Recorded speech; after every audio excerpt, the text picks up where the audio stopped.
तो छोटी बहू के आने से नर्क ससुराल बना स्वर्ग। सुबह के समय शिप्रा हाथ में कॉलेज का रिजल्ट लेकर खुश होती हुई दौड़ कर आती है। देखिए माँ, पिताजी, भैया, भाभी, मेरा रिजल्ट आ गया। मैंने पूरी कॉलेज में टॉप किया है। अब मैं नौकरी करने का अपना सपना पूरा करूंगी। बस बहुत हो गया शिप्रा, अब ज्यादा पंख लगा के उड़ मत। जितना तुझे उड़ना था तो उससे ज्यादा उड़ चुकी है। मतलब? मैं समझी नहीं पिताजी। इसमें समझना क्या है, हमारे घर की औरतों को नौकरी करने की परमिशन नहीं है। तूने पढ़ लिया, यही काफी है। अब घर में रह, 4 काम सीख और शादी करके ससुराल जा। लेकिन पिताजी, मैं पढ़ाई में इतनी अच्छी हूँ और नौकरी करना चाहती हूँ। वहीं खड़ा आकाश और विकास भी अपनी बहन की बातों पर चुपचाप वहां से चले जाते हैं। शिप्रा रोने लगती है, तभी उसके दोनों भाई सुभाष और अमन आते हैं। क्यों रो रही है तू? क्या हो गया छोटी? हाँ छोटी, क्या बात है, हमें बता। देखो ना भैया, ये मेरा रिजल्ट आया है। मैंने टॉप किया है। मैं जॉब करना चाहती हूँ, पर पिताजी मना कर रहे हैं। ये तो बहुत खुशी की बात है, लेकिन इसमें रोने की क्या बात है? हाँ छोटी, नौकरी करने में भला क्या बुराई है? तुझे जरूर करनी चाहिए। सुभाष, अमन, तुम लोगों को पता है ना कि हमारे घर में ये सब अलाउ नहीं है। तुम लोग भी चुप रहो, वरना अपने पिताजी के गुस्से को तो जानते ही हो। कामनी गंभीर होकर अपने कमरे में चली जाती है। दोनों भाई भी उनके पीछे चले जाते हैं। हॉल में दोनों भाभियां और शिप्रा बचती हैं।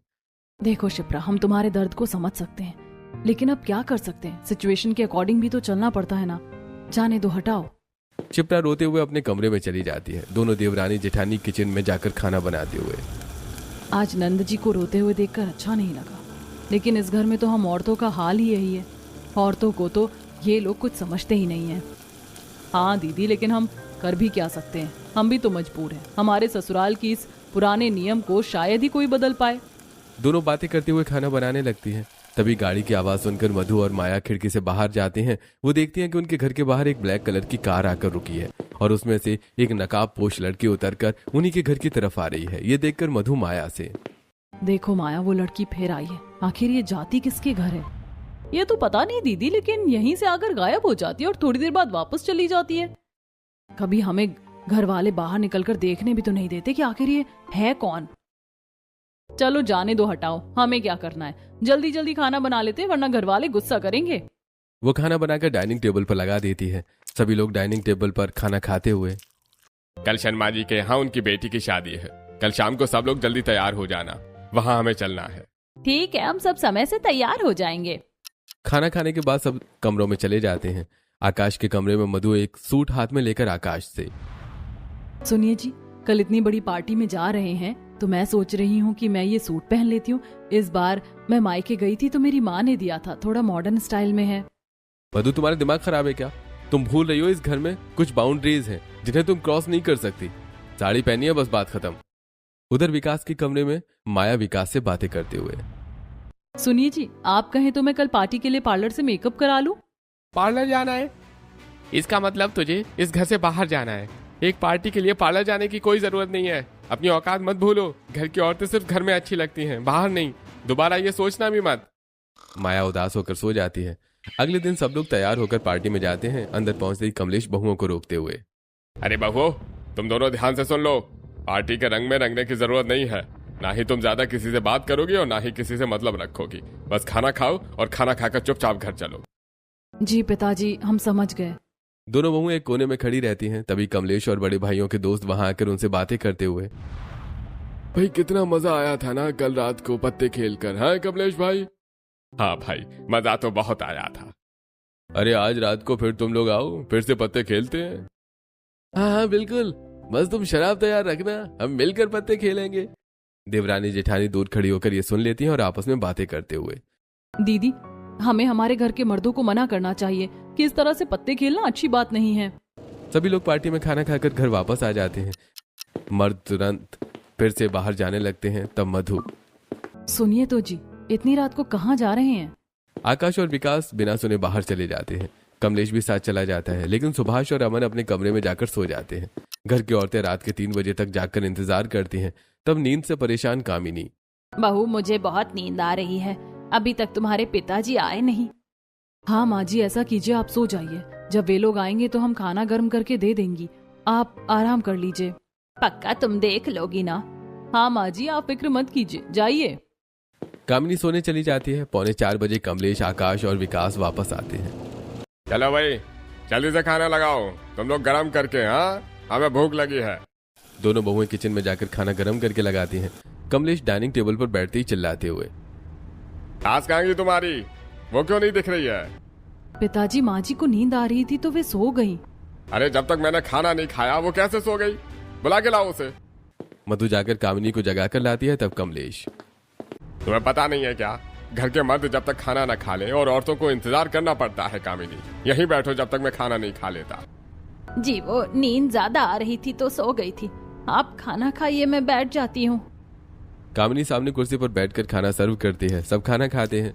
जैसे वो उठने लगते हैं, बड़ी बहू मधु समझाते हुए, सुनिए, मुझे आप लोगों से एक जरूरी बात करनी है। मधु, तुम्हारे मुंह से जुबान कैसे आ गई है? कर बोलो, क्या बात करनी है? आप लोगों का रात को बाहर पत्ते खेलना, गलत दोस्तों की संगत में रहना अच्छी चीज नहीं है। इस तरह तो घर बर्बाद हो जाते हैं। आकाश ये सुनते ही गुस्से में खींचकर मधु को एक थप्पड़ मार देता है। मधु रोने लगती है। तब आकाश, दोबारा हमें ज्ञान देने की कोशिश मत करना, अपनी हद में रहो। हमें मत बताओ कि हमें क्या करना है क्या नहीं। औरत होकर मर्द को ज्ञान देती है। अरे तुम लोग भी सुन लो, हमको किसी का ज्ञान नहीं चाहिए। हमको पता है क्या करना है क्या नहीं। औरतों की बातें मानकर हम अपने आप को बर्बाद नहीं करना चाहते हैं। जैसा चल रहा है वैसा ही चलेगा। कमलेश, विकास और आकाश गुस्से में अपने कमरों में चले जाते हैं। सुबह 10 बजे मधु और माया बहुत उदास होकर रसोई में खाना बना रही थी। तभी सुभाष और अमन चुपके से अंदर आते हैं और उन्हें उदास देखकर चिंता करते हुए, क्या बात है भाभी, आप लोग इतनी उदास क्यों हो? कोई बात हुई है क्या? नहीं सुभाष, कोई बात नहीं है। भाभी, फिर आप दोनों इतनी उदास क्यों हो? बस ऐसे ही। तुम बताओ, तुम्हें कुछ चाहिए? भाभी, हम आपको खुश करने के लिए खबर सुनाते हैं। अब आप लोग जल्दी से मेरी शादी करा दो। देवर जी, आपकी शादी की बात तो चल ही रही है। लड़की देख ही रहे हैं, इसमें नया क्या है? नहीं भाभी, हम दोनों ने अपने लिए लड़की खुद देख रखी है। मधु और माया ये सुनकर आश्चर्यचकित हो जाती हैं। वो सुभाष और अमन को तुरंत ऊपर छत पर कोने में ले जाकर बातें करते हुए, देवर जी, आपको पता है ना हमारे घर वाले कितने स्ट्रिक्ट हैं। वे कभी आपकी पसंद की लड़की को एक्सेप्ट नहीं करेंगे। ऐसा घर में बोलना भी मत। नहीं भाभी, हम दोनों तो उन्हीं को पसंद करते हैं और उनके बिना नहीं रह सकते। हमारा कॉलेज टाइम से अफेयर है। देवर जी, ये पॉसिबल नहीं है। भगवान के लिए भूल जाइए, वरना पिताजी और बड़े भैया पता नहीं आपका और हमारा क्या हाल करेंगे। दोनों भाभियां डरकर नीचे आ जाती हैं। फिर दोनों भाई छत पर ही बात करते हुए, हम इतने सालों के रिलेशन में हैं, उन्हें कैसे छोड़ सकते हैं? हाँ भैया, अब तो एक ही तरीका है कि कोर्ट मैरिज करके ले आते हैं। जो होगा देखा जाएगा। अगले दिन सुभाष और अमन कोर्ट मैरिज करके आराधना और अर्पिता को घर ले आते हैं। कामिनी दरवाजा खोलती है और उन्हें देखकर गुस्सा होते हुए, ये क्या किया तुम दोनों ने? हमारी नाक कटा दी, बिना बताए कोर्ट मैरिज कर ली। माँ, आप लोग तैयार नहीं होते, इसलिए हमको मजबूरी में ये कदम उठाना पड़ा। पता नहीं तुम्हारे पिताजी और भैया क्या कहेंगे। तभी कमलेश, आकाश और विकास कमरे से बाहर आते हैं। वो तीनों सुभाष और अमन को इस तरह लड़कियों के हो जाते हैं और कमलेश गुस्से में दोनों लड़कों को खींचकर थप्पड़ मारते हुए, निकल जाओ तुम लोग यहाँ से। आज के बाद हमें अपना मुंह मत दिखाना। पिताजी, पहले ही हमारे परिवार की इतनी बेइज्जती हो चुकी है समाज में, वो दर्द तो भूले नहीं है अब तक। भगवान के लिए और बेइज्जती मत कीजिए। अब शादी कर ही ली है तो इन्हें घर में रख लीजिए। सही कह रहे हो। खैर, अब इन लोगों ने गलती कर ही ली है तो जाओ तुम दोनों अंदर। लेकिन याद रखना कि इस घर के कुछ रूल्स हैं और तुम्हें उसी में चलना होगा। दोनों भाई अपनी अपनी पत्नियों को लेकर अपने कमरे में चले जाते हैं। अपने कमरे में आराधना गुस्सा होते हुए सुभाष से, ये क्या, तुम्हारे घर वालों का ये सब कैसा सिस्टम है? वो इतने रूढ़िवादी कैसे हो सकते हैं? मैंने तो तुम्हें पहले ही बताया था इनके बारे में, तो अब तुम्हें धीरे धीरे एडजस्ट तो करना ही होगा ना। मैं एडजस्ट नहीं करूंगी सुभाष, मैं चीजों को बदल दूंगी। उधर दूसरे कमरे में छोटे भाई अमन और अर्पिता आपस में बातें करते हुए, अमन, तुमने जितना बताया था तुम्हारे घर वाले उससे ज्यादा सख्त हैं। हमारे पिताजी ने हमें इतना दबकर रहना नहीं सिखाया। ठीक है झांसी की रानी, लेकिन अभी कुछ मत करना वरना बहुत मुश्किल हो जाएगी। हाँ, तुम्हारे प्यार के लिए तो मुझे झुकना ही पड़ेगा। कोई बात नहीं, तुम चिंता मत करो। बातें करने के बाद सभी सो जाते हैं। अगले दिन दोनों नई बहुएं तैयार होकर सास कामिनी के पास आती हैं और, माँ जी, आज हमारी पहली रसोई है तो आप बता दीजिए कि आज खाने में क्या बनाना है। हम दोनों बहनें जाकर बना लेती हैं। ठीक है बहू, तुम ऐसा करो कि मिक्स वेज बना लो और पूरियां जरूर बनाना। वेज पुलाव भी बनाना क्योंकि बेटों को पसंद है, और साथ में हलवा बना लेना। तभी कमलेश वहाँ आता है और ये सब सुनकर गुस्सा होते हुए, कामिनी, तुम्हारा दिमाग खराब है क्या? तुम्हें पता नहीं है कि यहाँ औरतों को बोलने की इजाजत नहीं है, ना ही औरतों की पसंद का खाना बनता है। फिर कमलेश बहुओं की तरफ मुड़कर, और आज के बाद तुम दोनों भी कान खोलकर सुन लो, तुम्हें कोई भी चीज अपनी सास से नहीं पूछना है, मुझसे पूछना है, क्योंकि मालिक मैं हूँ। ये कैसी सी बात हुई ससुर जी? खाना तो हमेशा औरतों के अनुसार बनता है, इसलिए हमने सासू माँ से पूछा। और ससुर जी वैसे क्यों नहीं बन सकता औरतों की पसंद का खाना? तभी सुभाष और अमन भी वहां आ जाते हैं, कमलेश उनकी तरफ देखते हुए। तुम दोनों ने क्या अपनी अपनी पत्नियों को बताया नहीं कि हमारे घर के रूल्स क्या हैं? वो दोनों इतने सवाल कैसे कर रही हैं? पिताजी, अपनी पसंद का कुछ बनाना चाहती है तो बनाने दीजिए ना। जाओ, तुम दोनों अपनी पसंद का खाना बना लो। वो दोनों रसोई में चली जाती हैं। रसोई में दोनों जेठानियां मधु और माया, जो कि पहले से तैयारी कर रही होती हैं, उन्हें देखकर, आओ आओ देवरानी जी, हमने तुम्हारी पहली रसोई की सारी तैयारियां पहले से ही कर रखी हैं, ताकि तुम दोनों को ज्यादा दिक्कत ना हो। सचमुच आप लोग कितनी अच्छी हो। वैसे जेठानी जी, आज खाने में हम मिक्स वेज पूरियां, वेज पुलाव और सूजी का हलवा बना लेते हैं। अरे ये तो माँ जी की पसंद का खाना है, लेकिन इस घर में तो औरतों की पसंद का खाना नहीं बनता। जेठानी जी, नहीं बनता था, लेकिन आज के बाद जरूर बनेगा। सभी बहुएं मिलकर खाना बनाती हैं और फिर डाइनिंग टेबल पर लगा देती हैं। फिर जैसे ही नई बहुएं खाना खाने बैठने लगती हैं, कमलेश अपने बेटों को घूर कर देखता है। तब सुभाष अपनी पत्नी से, सुनो ना, तुम अभी मत बैठो, पहले हम खा लेंगे फिर बैठना। मतलब हम समझे नहीं सुभाष। दरअसल इस घर में हमेशा मर्द पहले खाना खाते हैं और औरतें उनके बाद। ये कौन सा नियम है? ऐसा नियम आज के जमाने में भला कौन मानता है? और अगर ये नियम है तो आज के बाद हमेशा के लिए बदल दीजिए। आज हम सब साथ बैठकर खाना खाएंगे। आइए माँ जी, भाभी आप भी आइए। दोनों बहुएं अपनी सास जेठानी और नंद को हाथ पकड़कर टेबल पर बिठा देती हैं और खाना परोस देती हैं। कमलेश, आकाश और विकास उन्हें गुस्सा होकर देखते रह जाते हैं। तब अमन, पिताजी जाने भी दीजिए ना, अगर उन्हें ज्यादा कुछ कहेंगे तो ये हल्ला ना मचा दें कहीं। उन्होंने ऐसा किया तो हमारी बेइज्जती होगी, और फिर क्या फर्क पड़ता है औरतें अभी खाना खाएं या बाद में। चलिए हम लोग भी खाना खाते हैं। सभी मर्दों के जाने के बाद शिप्रा सभी औरतों से, अरे वाह भाभी, आप दोनों ने तो इस घर का सिस्टम बदलना शुरू कर दिया। मैं इस बात पर बहुत खुश हूँ। दोपहर का खाना खाकर मर्द चले जाते हैं और औरतें अपने अपने काम में लग जाती हैं। ऐसे दिन बीतने लगते हैं और आराधना और अर्पिता अपने ससुराल वालों के साथ कई बातों को अवॉइड करके रहने लगती हैं। एक दिन शाम को आराधना अर्पिता के कमरे में आकर, चलो ना अर्पिता, रील बनाएंगे ऊपर छत पर। वैसे भी हमारी शादी के बाद से मैं बहुत बोर हो रही हूँ। हाँ दीदी, चलो चलते हैं। दोनों बहनें छत पर जाकर रील बनाने लगती हैं। तभी नंद शिप्रा वहां आती है और उन्हें रील बनाता देखकर, भाभी मुझे भी रील बनाना है, मेरी भी बना दो ना। हाँ हाँ बिल्कुल, आओ शिप्रा। वो साथ में रील बनाती हैं। तभी शिप्रा घड़ी देखकर डरते हुए, भाभी मैं जा रही हूँ नीचे, शाम हो गई है, पिताजी के आने का समय हो गया है। अगर उन्होंने मुझे यहाँ देख लिया तो बहुत गुस्सा करेंगे। आप लोग भी चलो। हाँ तुम जाओ, हम आते हैं। शिप्रा चली जाती है। दोनों बहुएं आपस में बात करते हुए, आखिर ऐसा क्या राज है इस घर के मर्द औरतों को इतना क्यों दबा कर रखते हैं? वो औरत को इंसान नहीं समझते क्या?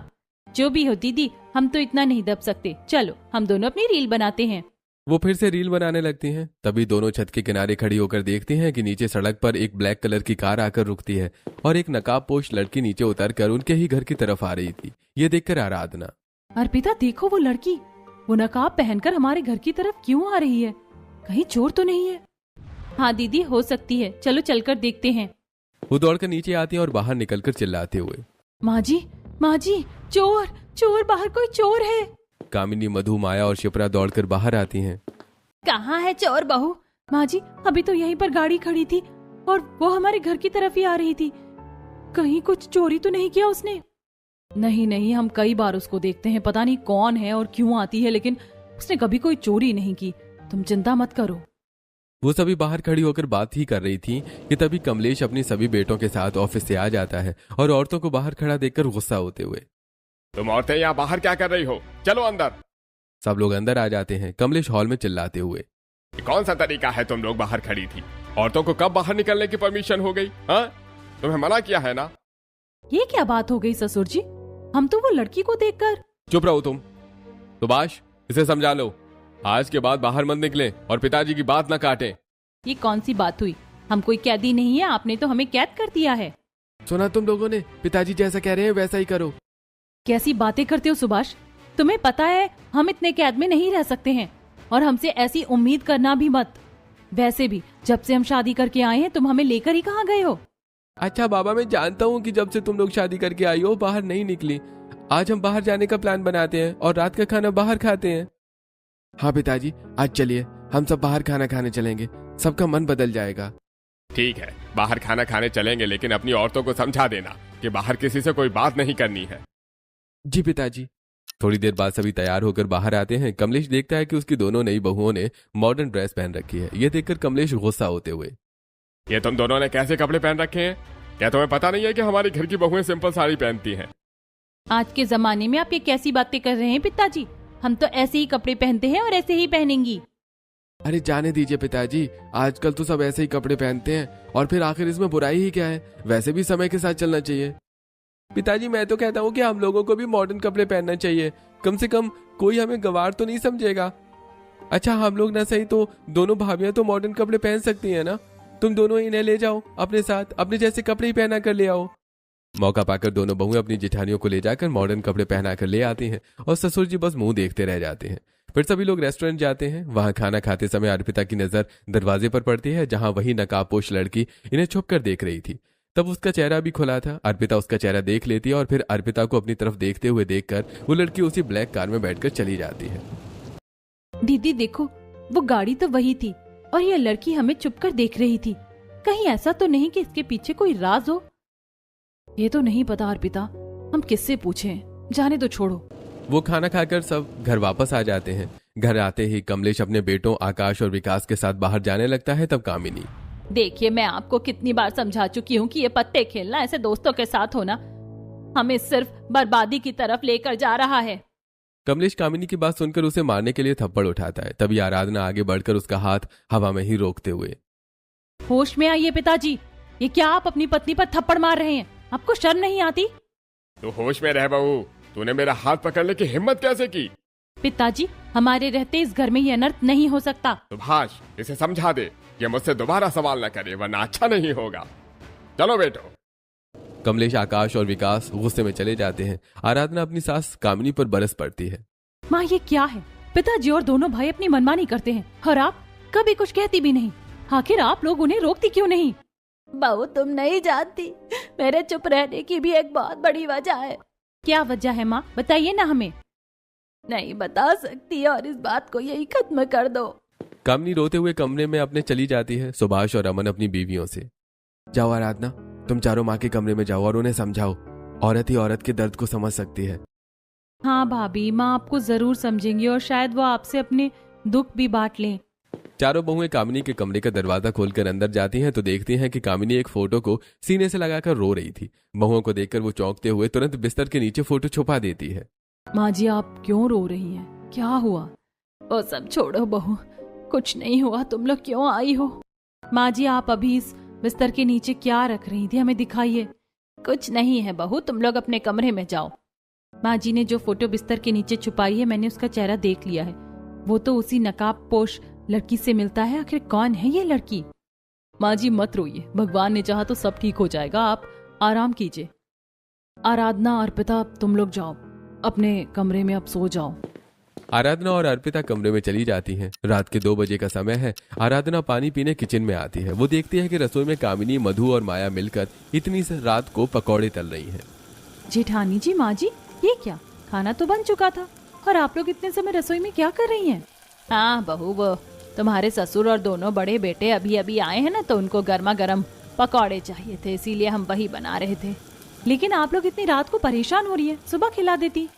बहू तुम परेशान मत हो, तुम जाकर सो जाओ। कामिनी पकौड़े लेकर बाहर चली जाती है। तब आराधना अपनी जेठानियों से, जेठानी जी ये सब क्या हो रहा है? रात को आप लोग इस तरह उठकर पकौड़े तल रही हैं। आराधना तुम दोनों बहुत खुश नसीब हो, तुम्हारे पति बहुत अच्छे हैं, तुम्हें ये सब नहीं करना पड़ता। लेकिन हमारे साथ तो यही सब हर दिन का नाटक है। वो लोग रोज बाहर से पत्ते खेल कर आते हैं और उसी समय हमें खाना बनाकर खिलाना पड़ता है। वो सब तो अपनी जगह है, लेकिन आज आप लोग ये गर्मा गर्म खाना बनाकर अपने पतियों को नहीं देंगी। यही खाना लेकर मेरे साथ चलिए। मधु और माया आराधना की बात सुनकर रात का रखा हुआ खाना ही लेकर अपने पतियों के सामने जाती हैं और परोस देती हैं। ये देखकर आकाश, ये क्या है? ताजे पकौड़े और खाना क्यों नहीं बनाया? तुम्हें पता नहीं है कि हम तुरंत का बना खाना खाते हैं? आपके हिस्से का खाना तो पहले ही रात को बन चुका है, आप सबको यही खाना होगा। वैसे माँ जी आपको पता है, थोड़ी देर पहले निर्भया की पुलिस टीम हमारे घर के बाहर घूम रही थी। क्या आपने भी उनकी जीप का सायरन सुना? सुना है एक कॉल पर वो लोग तुरंत ही घरेलू हिंसा का निवारण करने पहुंच जाते हैं। कमलेश आराधना की बात सुनकर अपने बेटों के साथ चुपचाप खाना खा लेता है। अगली सुबह सभी बहुएं मिलकर घर की सफाई कर रही थी। तभी आराधना और अर्पिता को अलमारी के नीचे से एक पुराना एल्बम मिलता है। वो उसे लेकर हॉल में आकर सभी से, देखिए माँ जी, जेठानी जी, सफाई करते हुए ये पुराना एल्बम मिला है। देखिए ना, इसमें किसकी किसकी फोटो है। सब लोग खुश होकर फोटो देखने लगते हैं। तभी एक फैमिली फोटो में एक लड़की को देखकर अर्पिता चौंकते हुए, अरे ये कौन है? ये फैमिली फोटो में ये लड़की, इसको तो हमने घर में कभी देखा नहीं है। माँ जी, ये कौन है? अरे फेंक दो ये एल्बम उठाकर, और आज के बाद ये सवाल दोबारा मत करना, समझ में आया? कमलेश गुस्से में बाहर चला जाता है। आकाश और विकास भी उसके पीछे चले जाते हैं। हॉल में सिर्फ औरतें बचती हैं। माँ जी, पिताजी उस लड़की की फोटो देखकर इतने गुस्से में क्यों चले गए? बहू इस बारे में कोई बात ना ही करे तो अच्छा है।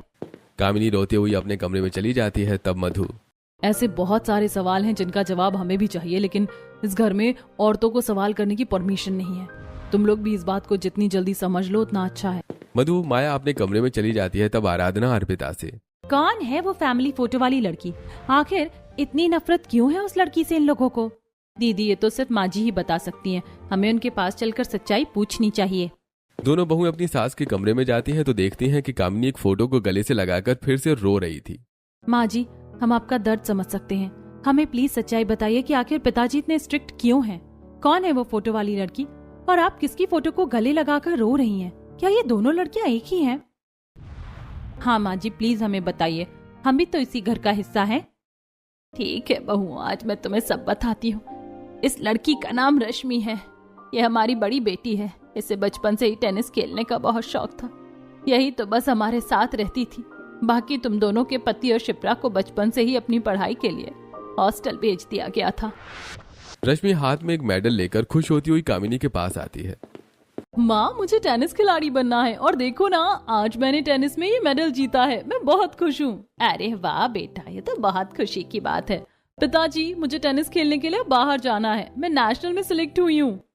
नहीं बेटा, ये सब यहीं तक ठीक है, लेकिन इतनी दूर हम तुम्हें बाहर नहीं भेज सकते। हमारे परिवार में लड़कियों को बाहर जाने की परंपरा नहीं है। नहीं पिताजी, मुझे जाना है, ये मेरा सपना है। बेटा जिद मत करो, हम तुम्हारी हर बात मानते हैं, लेकिन बाहर नहीं भेज सकते। और दूसरी बात, तुम्हारे रिश्ते की भी तो बात हो रही है ना। मैंने तुम्हारा रिश्ता अपने दोस्त के बेटे से तय कर दिया है। रिश्ता तय कर दिया मुझसे बिना पूछे? लेकिन पिताजी, एक बार मेरी पसंद तो पूछना था। मैं कॉलेज के एक लड़के को पसंद करती हूँ। हमने तुम्हें पढ़ाई की आजादी दी, इसका मतलब ये नहीं है कि तुम अपनी मर्जी से शादी करोगी। तुम्हारी शादी हमारी ही पसंद से होगी, और अब तुम इस टेनिस को भी भूल जाओ। रश्मि रोती हुई अपने कमरे में चली जाती है। अगली सुबह कामिनी उसके कमरे में जाती है तो वो वहां नहीं मिलती। वो घबराकर बाहर आती है और, अजी सुनते हो, बेटी कमरे में नहीं है। कहाँ चली गई वो सुबह सुबह? वो लोग उसे बहुत ढूंढते हैं, यहाँ वहां फोन करते हैं, पर कहीं पता नहीं चलता। कमलेश गुस्से में चिल्लाते हुए, वो कल उस लड़के से शादी करने की बात बोल रही थी ना। लगता है वो उसी लड़के के साथ हमारी इज्जत को रौंद कर चली गई। आज से वो हमारे लिए मर गई है। कुछ दिन बीत जाते हैं। एक शाम रश्मि अकेले वापस आती है और अपने पिता से, माँ, पिताजी, मुझे माफ कर दीजिए। तो मर गई हमारे लिए। मुझे अपनी सूरत मत दिखा, तुरंत निकल जा यहाँ से। लेकिन पिताजी, एक बार मेरी बात तो सुन लीजिए। कमलेश और उसके दोनों बेटे रश्मि को धक्का देकर घर से बाहर निकालकर दरवाजा बंद कर देते हैं। अगले दिन जब तीनों ऑफिस जाने के लिए बाहर निकलते हैं तब पड़ोसी ताना मारते हुए, अरे भाई देखो तो सही, बड़ी इज्जतदार लोग बनते हैं ये, लेकिन इनकी बेटी तो किसी लड़के के साथ भाग गई। अरे मुंह काला कर लिया उसने अपना। कमलेश और उसके दोनों बेटे शर्मिंदा होकर वहां से चले जाते हैं। ऐसे ही दिन बीतते हैं और हर तरफ लोग उन्हें आते जाते ताने मारने लगते हैं। एक दिन कमलेश और उसके दोनों बेटे एक पार्टी में जाते हैं। वहां कुछ लोग उन्हें देखकर हंसते हुए, अरे भाई देखो तो, ये बड़े इज्जतदार बनते हैं, इनकी बेटी ने तो मुंह काला कर लिया। वो लोग गुस्से में पार्टी से वापस आ जाते हैं। कमलेश घर आकर चिल्लाते हुए, आज के बाद इस घर की औरतों को कभी कोई आजादी नहीं होगी। हमने आजादी दी, इसलिए वो हमारे मुंह पर कालिख मल कर चली गई। बस तब से इस घर की औरतें पूरी तरह से कैद कर दी गई है। सबने रश्मि को मरा हुआ मान लिया, और अब जब तीनों भाई बहन बाहर से पढ़कर आए तो उन्हें भी उनके पिताजी ने यही बताया कि उनकी बड़ी बहन मर चुकी है। पर मैं तो माँ हूँ, मेरा तो दिल धड़कता है उसके लिए आज भी। तभी अचानक खिड़की के बाहर से किसी की सिसकियों की आवाज सुनाई देती है। आराधना तुरंत खिड़की खोलकर देखती है तो उसे वही नकाबपोश उस काली गाड़ी में बैठकर वहां से जाती हुई दिखाई देती है। आखिर ये लड़की कौन है और बार बार हमारे घर के आसपास क्यों नजर आती है? ऐसे ही दिन बीतते हैं। एक रात कमलेश, आकाश और विकास बहुत परेशान हालत में घर आते हैं और सभी से, कामिनी, हमें यह घर खाली करना पड़ेगा। यह घर अब नीलाम हो चुका है। ये क्या बोल रहे हैं पिताजी आप? घर कैसे नीलाम हो सकता है? ये घर तो हमारा है। तभी दरवाजे से दो बाहरी आदमी घर के अंदर आते हैं। क्योंकि आपके पिता और भाई जुए के खेल में यह पूरा घर और जायदाद हार चुके हैं। अब यह घर हमारा हो चुका है, खाली कीजिए। मैं हमेशा मना करती थी कि जुआ मत खेलो, ये बर्बादी की तरफ ले जा रहा है। आज आपकी वजह से हम सड़क पर आ गए हैं। बंद करो अपनी ये बकवास। तुम्हें तो पता है ना कि इस घर में क्या हुआ था, और उसी गम में तो हमने अपने आप को बर्बाद कर लिया। आप लोगों ने एक बर्बादी का जवाब दूसरी बर्बादी से दिया। अब हम कहाँ जाएंगे, कहाँ रहेंगे? वो लोग रोते हुए खाली हाथ घर से बाहर निकल जाते हैं। रात का समय है। वो चलते चलते एक बस स्टॉप के किनारे जाकर बैठ जाते हैं। वहां पर एक बड़ा सा पोस्टर लगा होता है जिसमें एक लड़की की फोटो छपी है। उसे देखकर कमलेश गुस्सा होते हुए, चलो यहाँ से, ना मुझे इसकी सूरत देखनी है, ना मुझे इससे कोई मतलब है। वो वहां से चलने लगते हैं। कमलेश ठंड में कांपते हुए एक दोस्त को फोन लगाता है। हाँ भाई, मेरा घर नीलाम हो गया है। क्या हम कुछ दिन तुम्हारे घर रुक सकते हैं? अरे भाई देखो यार, मेरे घर में तो मेरे बीवी बच्चे हैं और मैं इतने बड़े परिवार को नहीं रख सकता हूँ, मुझे माफ करो। दोस्त फोन काट देता है। कामिनी कमलेश की तरफ देखकर गुस्सा होते हुए, देखा, मैंने आपको पहले ही समझाया था ना कि ये जुए के दोस्त काम नहीं आते, लेकिन आप नहीं माने। अब हम कहाँ जाएंगे? पिताजी भैया, अब हम सब कहाँ जाएंगे, क्या करेंगे? पिताजी, यही सामने जो दशहरा मैदान है ना, चलिए वहां चलते हैं, वहीं पर रात गुजारेंगे। वो सब दशहरा मैदान में जाकर बैठ जाते हैं।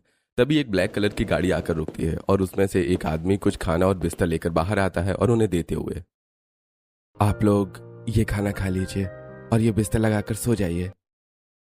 कौन हो तुम और हमारी मदद क्यों कर रहे हो? मेरी मालकिन ने कहा है, इसलिए। तभी आराधना और अर्पिता सामने काली गाड़ी में बैठी उस नकाबपोश लड़की को देखकर समझ जाती हैं कि यह मदद उसी ने भेजी है। वो दौड़कर उस लड़की के पास जाती हैं, कार का दरवाजा खोलकर उसे बाहर निकालते हुए, कौन है आप और हमारी मदद क्यों कर रही हैं? क्या रिश्ता है आपका इस परिवार से? तब तक घर के बाकी लोग भी वहां आ जाते हैं। नकाबपोश लड़की अपने चेहरे से नकाब हटाती है। सभी लोग उसे देखकर चौंक जाते हैं। तब रश्मि सभी लोगों से, मैं इस घर की बेटी रश्मि हूँ। मैं अपने परिवार वालों से प्यार करती हूँ, इसीलिए अक्सर आप लोगों के घर के बाहर आकर छुप छुप कर आपको देखती थी, और मैं आप सबको इस हालत में नहीं देख सकती, इसलिए आपकी मदद करने चली आई। चली जा यहाँ से। तूने हमारे मुंह पर कालिख मल दी थी, अब किस मुंह से आई है? पिताजी रुकिए, आप एक बार सच जानने की कोशिश तो कीजिए कि क्या सचमुच ये भाग कर गई थी। आप तो बस इन पर इल्जाम लगा रहे हैं। नहीं पिताजी, मैं किसी के साथ भाग कर नहीं गई थी। मैंने अपने प्यार को हमेशा के लिए छोड़ दिया ताकि आपके मुंह पर कालिक ना हो। मैं तो बस टेनिस खेलने गई थी, लेकिन जब वापस आई तो आपने मेरी बात ही नहीं सुनी और मुझे घर से निकाल दिया। मैं इसी शहर में रहती हूँ, अकेली। हाँ, लेकिन मैंने अपना सपना पूरा किया है। आज मैं एक बहुत बड़ी टेनिस खिलाड़ी हूँ। बेटा, तूने हमारे लिए इतना बड़ा बलिदान दिया और हम तुझे इतना गलत समझते रहे, हमें माफ कर दे। कमलेश, आकाश और विकास शर्म से पानी पानी होते हुए, बेटी मुझे माफ कर दे, मैं बहुत बुरा बाप हूँ। मैंने तुझ पर इतना बड़ा इल्जाम लगाया। देखा पिताजी, औरतों को आजादी देना कोई बुरी बात नहीं है, और आपको तो आपकी बेटी पर गर्व होना चाहिए। हाँ बहू, तुम ठीक कह रही हो।